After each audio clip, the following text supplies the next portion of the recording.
और चंद्रमा के कारण इस वंश का नाम हो गया चंद्र वंश। चंद्र वंश में, अच्छा चंद्रमा में ताकत थी।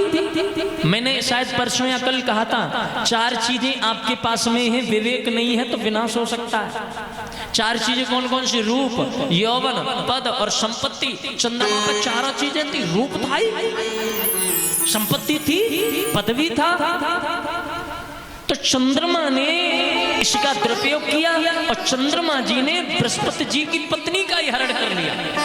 बृहस्पति जी कौन है बोले तो गुरु जी।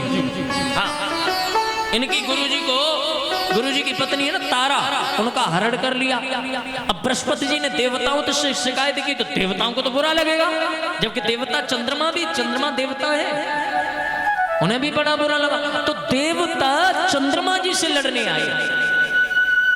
देखिए पॉलिटिक्स, राक्षसों में और देवताओं में बनती नहीं है। राक्षसों के गुरु हैं शुक्राचार्य महाराज।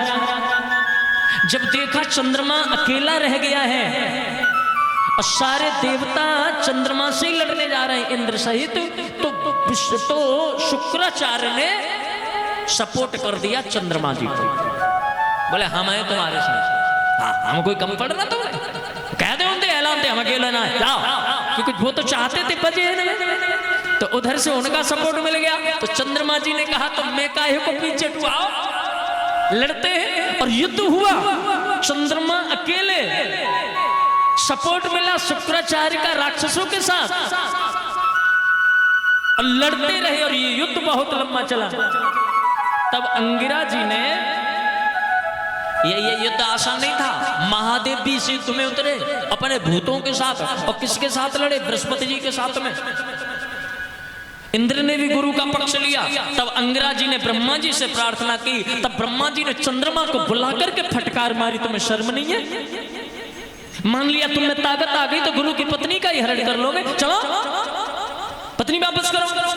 चंद्रमा जी बोले सीधे सीधे बोल देते, मुझसे कोई आगे वापस कर देता। लड़ने को आए थे, अपन क्या करता, लड़ना तो पड़ेगा। बोले अब वापस करो। बोले जी आपका आज्ञा है, करना पड़ेगा। अब वापस करने गए तो पत्नी गर्भवती थी।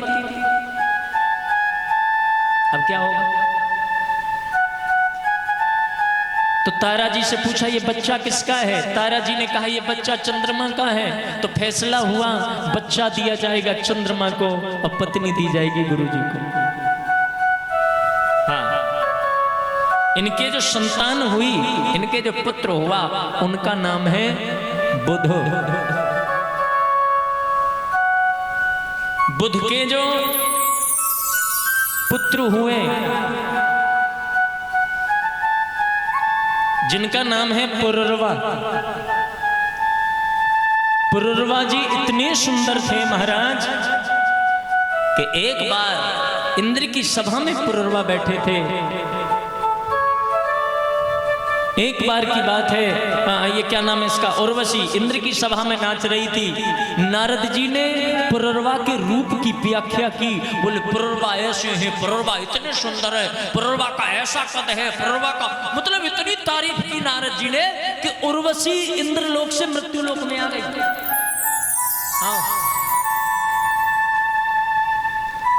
पुरुरवा जी का तेज देख कर, अच्छा पुरुरवा भी उर्वशी पे मोहित हो गए। तो उर्वशी ने कहा मैं तुम्हारे साथ रहने को तैयार हूं, परंतु मेरी 2 कंडीशन होंगी। बोले क्या? बोले मेरे पास में भेड़ के बच्चे हैं, उन दोनों भेड़ के बच्चों की तुम्हें रक्षा करनी पड़ेगी, एक बात। दूसरी बात, स्त्री पुरुष का एक निहित समय होता है, उतने समय पर आप निर्वस्त्र रह सकते हो। इसके बाद में अगर मैंने तुम्हें इस कंडीशन में देखा तो मैं उसी दिन छोड़ के चली जाऊंगी। पुरुरवा जी बोले मंजूर।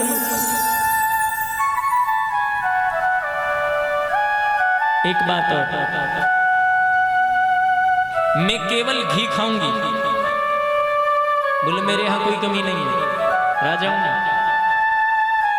उर्वशी पुरुरवा के साथ में विहार करने लगी। बहुत समय हो गया, इंद्र विचलित हो गए। इंद्र ने चालाकी की और उसके भेड़ के बच्चों को चुरा लिया। और जैसे ही भेड़ के बच्चों को चुराया, उर्वशी ने चिल्ला करके कहा, रे देखो मैं तो ऐसे कायर के पल्ले पड़ गई जो मेरे भेड़ के बच्चों की रक्षा नहीं कर पाया, मेरी क्या रक्षा करेगा। तो पुरुरवा जी एकदम से भागे, गंधर्वों को भगा दिया, भेड़ के बच्चों को लेके आए। लेकिन उस समय निर्वस्त्र अवस्था में थे। उर्वशी ने कहा तुमने मेरा वचन तोड़ा है, मैं तुम्हें छोड़ के जा रही हूं। और उर्वशी छोड़ करके चली गई। अब देखिए आनंद की कथा। उर्वशी छोड़ के चली गई और पुरुरवा जी का हाल देखिए, कभी यहाँ रोते, कभी वहां रोते, कभी उधर रोते। और उर्वशी इंद्र के यहाँ मस्ती कर रही है। बात समझ में आ रही है ना? यही कंडीशन है हम लोगों की। हम जिसके लिए मर रहे हैं ना, हम जिसके लिए रोते, उसे कोई टेंशन नहीं है। यही भागवत सिखाती है, अगर मरना है तो भगवान जी के लिए मरो ना। एक बड़ी पुरानी गजल थी, भाई उसमें वर्ड बड़ा अच्छा था। अच्छा बड़ा लग सकता है लेकिन यहाँ पर बिल्कुल ठीक है। वो कैसे था? जिनके लिए रातों में उठ उठ के, हाँ, जिनके लिए रातों में उठ उठ के रोते हैं, वो अपने मकानों में आराम से सोते। तो सोएंगे ही, तुम हो ही मरवे लायक, क्यों मरते हो? खाम, अरे मरना माँ बाप के लिए मरो ना, जो तुम्हारे लिए मरते तुम उनसे। और ये दुनिया का संजोग है, मैं बिल्कुल सीधा बोल रहा हूं, बंगल नाग लपेट के दुनिया का संजोग है। तुम जिससे प्रेम करोगे वो तुमसे नहीं करेगा। आज लिखवा लो, कल लिखवा लो। जिससे तुम करोगे वो तुमसे नहीं करेगा, और तुम जिससे करते हो वो किसी और से करता है, और वो जिससे करता है वो भी किसी और से करता है।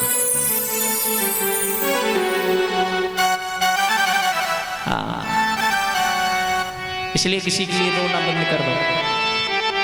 जितने भी युवा हैं यहाँ, जो भी लोग हैं, बस इतना समझ लीजिए, कोई है बात कर तो ठीक है, उसके बाद में गया रोना बंद, ईश्वर से सीधा भजन करो। बोले तेरे बिना कोई नहीं है, तू ही साथ देगा, आज भी देगा और कल भी तू ही देगा। पता है ना, 4 दिन तो साथ दे देंगे, बुढ़ापे में तो फिर भी तू ही आना। तो फिर पहले से कांटेक्ट तो तुझसे ही करे ना, क्यों मरे हम किसी के लिए। अभी तो जगाया तुझे फिर सो गया, उठ परदेसी तेरा वक्त हो गया। उठ परदेसी तेरा वक्त हो गया। अभी तो जगाया तुझे हो, अभी तो जगाया तुझे फिर सो गया। और दोनों हाथ ऊपर, अब हमसे गाएंगे। उठ परदेसी तेरा वक्त हो गया, उठ परदेसी तेरा वक्त हो गया।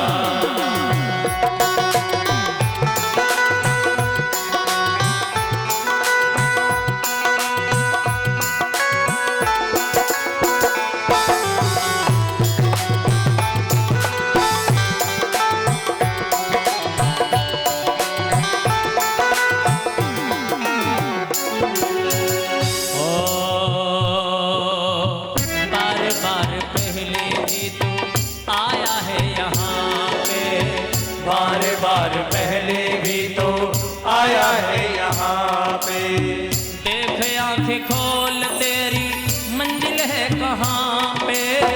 देख आंखें खोल तेरी मंजिल है कहाँ पे।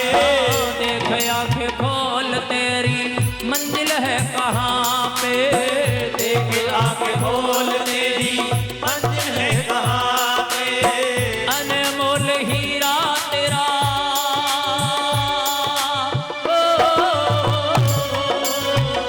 अनमोल हीरा तेरा यूं ही खो गया। हम सब पुररवा हैं, हम उसके लिए रो रहे हैं जो हमारे लिए नहीं है। अनमोल हीरा तेरा, अनमोल हीरा तेरा यूं ही खो गया। उठ परदेसी तेरा वक्त हो गया। उठ परदेसी तेरा वक्त हो गया। ओ वक्त हो गया,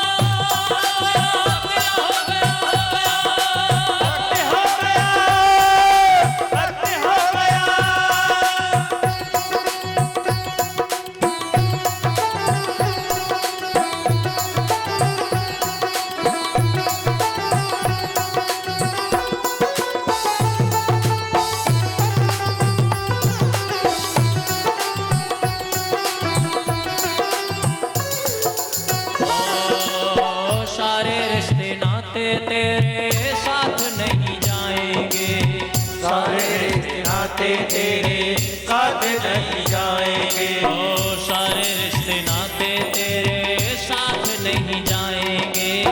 सारे रिश्ते नाते तेरे साथ नहीं जाएंगे। ओ हीरे और मोती तेरे पड़े रह जाएंगे। हीरे और मोती तेरे पड़े रह जाएंगे। हीरे और मोती तेरे पड़े रह जाएंगे। हीरे और मोती तेरे पड़े रह जाएंगे। बोझ पाप वाला, बोझ पाप वाला बार बार ढो गया।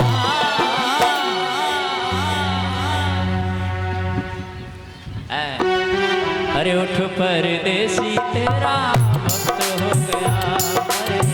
उठ परदेसी तेरा वक्त हो गया। अभी तो जगाया तुझे, अभी तो जगाया तुझे फिर सो गया। उठ परदेसी तेरा